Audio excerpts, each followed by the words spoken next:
Add वेतम एक action और thriller movie है जहां एक एजेंट की मौत का इंतकाम लेने की खतरनाक जिदोजहद देखने को मिलती है। क्या फ्रैंक अपनी बीवी और एविडेंस को बचा पाएगा? जानने के लिए वीडियो को आखिर तक देखिए। मूवी के स्टार्टिंग में हमें फ्रैंक को दिखाया जाता है। फ्रैंक एक ऐसी जॉब करता है जिसमें उसे पुरानी इमारतों के ऊपर लटक कर उनकी छोटी छोटी दरारों को जांचना होता है। खैर, फ्रैंक अपने काम से छुट्टी लेकर अपनी बीवी लियू की प्रेगनेंसी का चेकअप कराने के लिए डॉक्टर के पास आता है और चेकअप कराने के बाद जब वो घर वापस आए तो उनके घर का दरवाजा किसी ने तोड़कर पूरे घर की चीजों को तहस नहस कर दिया था। तो फ्रैंक की बीवी अपने घर की ये हालत देखकर अपने पति से कहती है कि आखिर ये सब क्या हो रहा है, मुझे लगता है कि तुम मुझसे कुछ छुपा रहे हो। तो फ्रैंक अपनी बीवी को पुलिस स्टेशन जाने का कहकर अपने दोस्त बेन के पास आ जाता है और उसे अपने घर पर होने वाली चोरी का बताता है। तो बेन फ्रैंक से कहता है कि देखो, हमारे पास सबूतों की चाबी है, अगर उन लोगों के हत्थे चढ़ गई तो हम अपने दोस्त की बेगुनाही को साबित नहीं कर पाएंगे। तो फ्रैंक अपने दोस्त बेन से मिलकर वापस अपने काम पर आ जाता है और जब वो बिल्डिंग पर लटका अपना काम कर रहा होता है तो उसी वक्त उसकी रस्सी को एक आदमी खोल देता है और फ्रैंक नीचे गिरने लगता है। फ्रैंक खुद को संभालते हुए रस्सी के जरिए बिल्डिंग से नीचे उतरकर देखता है तो वो आदमी फ्रैंक को जिंदा देखकर भागने लगता है और फ्रैंक भी उसका पीछा करते हुए उसे पकड़ने की कोशिश करता है, मगर वो अपनी गाड़ी में बैठकर वहां से फरार हो जाता है। तो उसी वक्त फ्रैंक को अपनी बीवी लियू की फिक्र होने लगती है, इसलिए वो ऑफिस से भागते हुए जल्दी से अपने घर वापस आ जाता है। तो अपनी बीवी को सही सलामत देखकर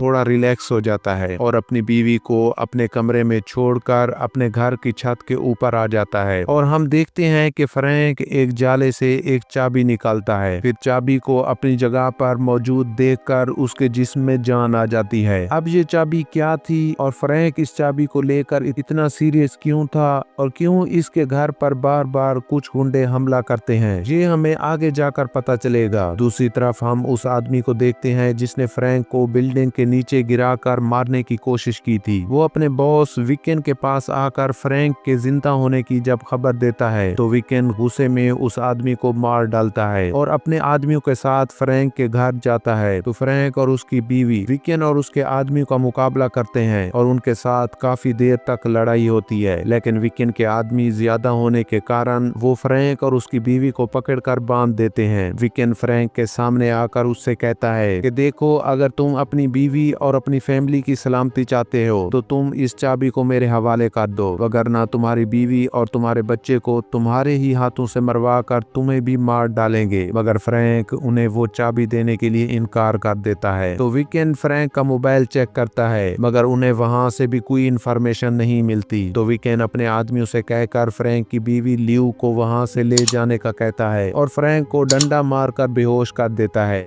के बाद सीन कट होकर हमें 10 साल पीछे का मंजर दिखाया जाता है जिसमें फ्रैंक 2014 का GIGN डिपार्टमेंट का एजेंट बनने पर सीनियर उसे मेडल से नवाजता है। फ्रैंक की टीम में इसके दोस्त निको, लियू और बेन भी शामिल होते हैं जो हर नए आने वाले ऑफिसर को ट्रेन करते हैं और हर आने वाले मिशन को फ्रैंक और उसकी टीम ही सरंजाम देती है। और अपने मिशन सक्सेसफुल होने पर फ्रैंक और उसके सभी ऑफिसर एक साथ मिलकर पार्टी करते हैं और इसी पार्टी के दौरान फ्रैंक और लियू एक दूसरे के बहुत करीब हो जाते हैं। फ्रैंक और लियू के करीब होने पर निको फ्रैंक का अच्छा दोस्त होने के नाते उसे सलाह देता है कि तुम दोनों एक दूसरे से शादी कर लो। तो फ्रैंक भी इसकी बात मानकर लियू के साथ शादी कर लेता है और सभी एक साथ मिलकर खुशी से रहने लगते हैं। लेकिन एक रात मिशन के दौरान फ्रैंक जब अपनी टीम और अपने दोस्त निको और बेन के साथ जब बिल्डिंग में इंटर हुआ तो 2 आदमी गन से उन पर अटैक कर देते हैं जिससे एक गोली निको को लगती है। तो फ्रैंक अपनी पूरी टीम के साथ इन आदमियों पर अटैक करके उन्हें वहीं पर मार डालता है और जब फ्रैंक निको के करीब उसको CPR देने के लिए आता है तो देखता है कि निको मर चुका है, जिससे फ्रैंक काफी ज्यादा दुखी हो जाता है और अपने दोस्त की लाश लेकर अपने डिपार्टमेंट में वापस आ जाता है, जिससे डिपार्टमेंट का चीफ फ्रैंक को अपनी टीम की हिफाजत और उसे सही से प्रोटेक्ट ना करने पर उसे इस जॉब से फारिग कर देता है। तो फ्रैंक अपना सामान लेकर अपने दोस्त निको के अंतिम संस्कार पर आ जाता है और अगले रोज शहर में ये खबर फैल गई कि मिशन के दौरान फ्रैंक और उसकी टीम ने जिन आदमियों को मारा वो बस सिर्फ चोर ही थे, मगर फ्रैंक रिपोर्टर की खबर सुनकर उस पर विश्वास नहीं करता और अपने दोस्त बीन के पास आकर इन आदमियों का पता लगाने का कहता है और बीन भी फ्रैंक का साथ देने के लिए तैयार हो जाता है। अब फ्रैंक अपनी जॉब से रिजाइनमेंट लेने की वजह से वो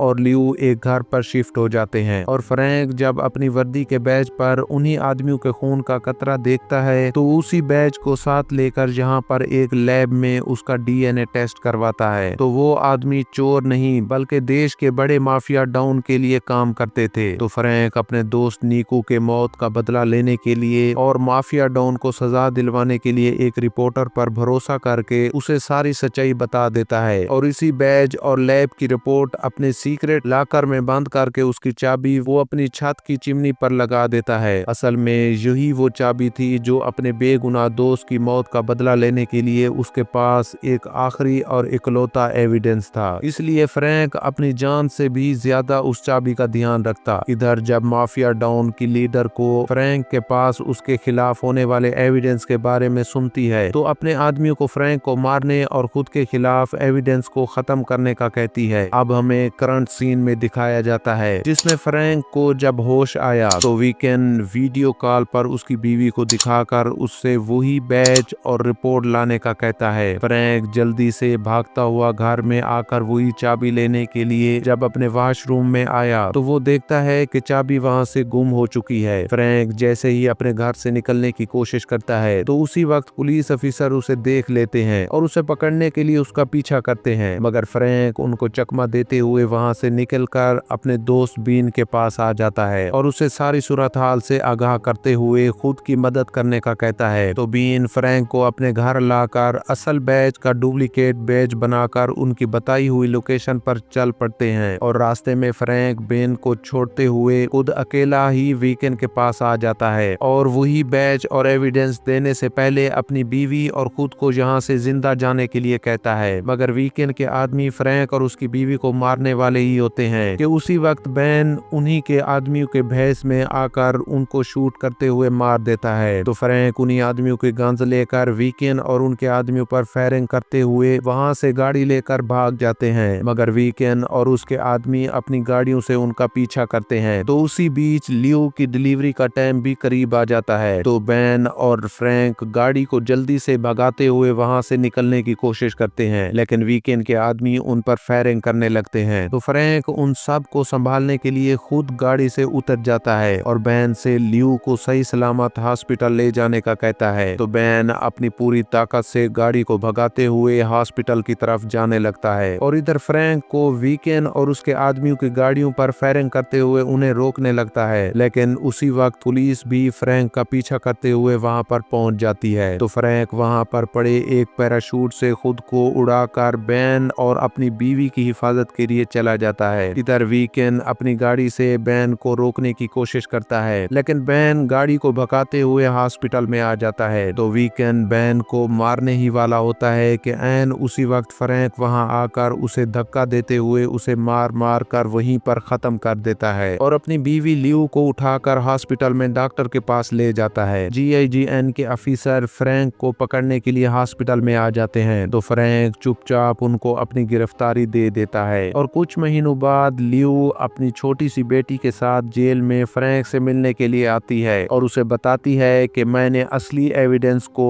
तुम्हारे लॉकर से उठाकर पुलिस के हवाले कर दिया था। जब पुलिस इस एविडेंस की मुकम्मल तहकीकात करती है तो उसके बाद फ्रैंक को बाइज्जत बरी कर देते हैं और यहीं पर इस मूवी का दी एंड हो जाता है। इस तरह की नई मूवी एक्सप्लेनेशन देखने के लिए हमारे चैनल को लाइक और सब्सक्राइब करें।